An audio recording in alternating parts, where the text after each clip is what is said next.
Core commander Peshawar और IGFC, उन पर इन्होंने अदम एतमाद का इजहार किया है। जो थोड़ा बहुत लोगों का एतमाद बहाल हो रहा था, वो भी इन्होंने जायल कर दिया इस प्रेस रिलीज से। क्योंकि जितने भी जरगे हुए हैं, जितनी भी मीटिंग्स हुए हैं, इनमें बाकायदा कोर कमांडर और IGFC उनका हिस्सा थे।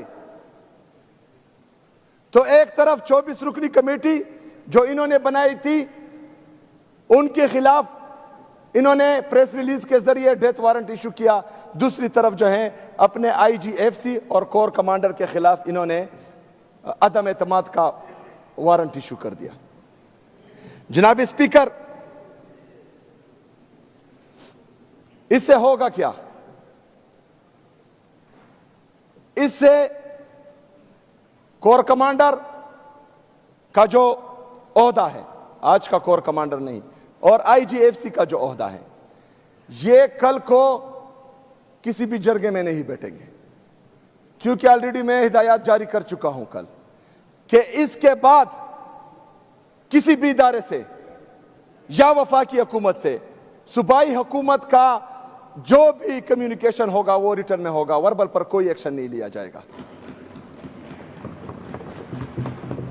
तो इसमें नुकसान ये हुआ कि जो चीजें आवाम के सामने नहीं आ रही थी, इनके लिए नुकसान हुआ, हमारे लिए तो फायदा है। तो वो भी जो है आवाम के सामने आएगी। जनाब स्पीकर, उस प्रेस रिलीज में 4 अरब रुपए का जिक्र किया गया है।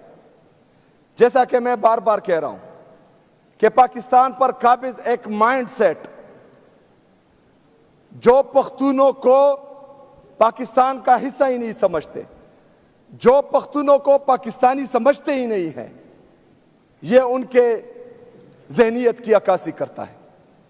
जनाब स्पीकर, इससे पहले जो मिलिट्री ऑपरेशन हुए थे, हमारे कबायली अजला, हमारे कबायलियों के साथ वादा किया गया था कि जिसका घर तबाह होगा उसको 4 लाख रुपए दिए जाएंगे। जनाब स्पीकर, मतलब जो सारी उम्र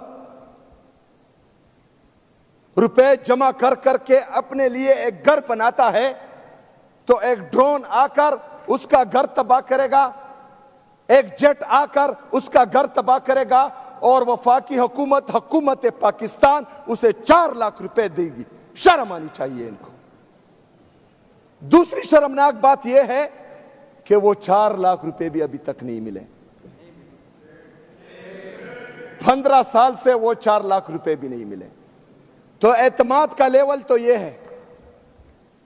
दूसरी तरफ मेरे नॉर्थ वजीरिस्तान के लोग जो बकाखेल कैंप में होते हैं, उनसे वादा किया गया था कि मंथली उनको पैसे दिए जाएंगे। जनाब स्पीकर, उनको पैसे नहीं दिए जा रहे वफाकी हुकूमत की तरफ से, सूबाई हुकूमत दे रही है। 7 अरब रुपए हम दे चुके हैं। 46 अरब रुपए हमारा वो बकाया है वफाक, जो हमारे मुतासरीन को पैसे नहीं दे रहा था। 7 अरब रुपए जो है अभी हम दे चुके हैं। 52 अरब रुपए ये वफाक हमारा IDPs में बकाया है। जनाब स्पीकर, ये 4 अरब रुपए ये इसलिए बार बार याद कर रहे हैं क्योंकि ये मेरे कबाइलियों को कीड़े मकोड़े समझते हैं, क्योंकि ये समझते हैं कि हम इनको मारेंगे, इनको दबाएंगे, इनको निकालेंगे, लेकिन इनके रिलीफ के लिए आपने कुछ नहीं करना। मैं करूंगा इंशाअल्लाह ताला, मैं करूंगा इंशाअल्लाह ताला, और डंके की चोट पे करूंगा। मैं अपने MPS का, MNS का, खैबर पख्तूनख्वा की आवाम का तहे दिल से शुक्रिया अदा करता हूं कि उन्होंने इन मुतासरीन के लिए ये 4 अरब रुपए सूबाई हुकूमत की तरफ से जो मुख्तस किए गए हैं, इन्होंने ये कुर्बानी दी है। मैं दिल से आपका शुक्रिया अदा करता हूं। लेकिन इसके बरक्स जो माइंडसेट है, जो ये नहीं चाहता कि एक कबायली नौजवान इस सूबे का वज़ीर आला बने, एक माइंडसेट जो ये नहीं चाहता कि कबायली नौजवान या कबायली लोग मेन स्ट्रीम में आए, जो ये नहीं चाहता कि मेरा कबायली नौजवान पढ़े लिखे वो कामयाब बने, उनके मुंह पर तमाचा है। और ये तमाचा मैं इंशाल्लाह बार बार मारूंगा इंशाल्लाह। जनाब स्पीकर,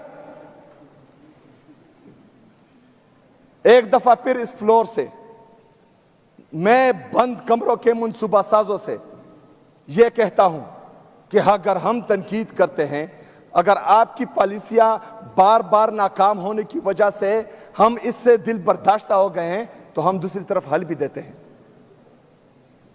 حل یہ ہے کہ صوبائی حکومت کو، تمام سیاسی اور مذہبی جماعتوں کو، یہاں کے سٹیک ہولڈرز کو، مشران کو، ان کو ساتھ بٹھائیں، پالیسی بنائیں۔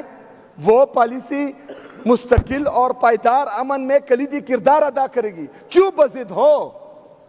کیا مسئلہ ہے؟ کیوں یہ سوچ آپ ترک نہیں کرتے کہ مطلب آپ ہی ہیں، باقی کوئی سمجھدار نہیں ہے؟ اگر آپ کے ایڈوائزر یا آپ سمجھدار ہوتے تو آپ کل کی پریس ریلیز نکالتے۔ آپ کے پالیسی ویسی بھی ناکام ہے، آپ کے ایڈوائزرز بھی بیوقوف ہیں، پتہ نہیں کون آپ کو یہ مشورے دیتا ہے۔ جناب اسپیکر، واحد حل یہی ہے کہ مل بیٹھ کر مستقل اور پائیدار امن کے لیے واضح حکمت عملی اور واضح پالیسی بنائی جائے جو صرف ایک بار ہو۔ یہ نہیں ہو سکتا کہ آج ایک پالیسی بنائے گا، کل وہ جائے گا، دوسرا آئے گا، وہ کوئی اور پالیسی بنائے گا۔ مستقل اور پائیدار امن کے لیے ان تمام لوگوں کو مل بیٹھ کر ایک واضح پالیسی بنانی چاہیے۔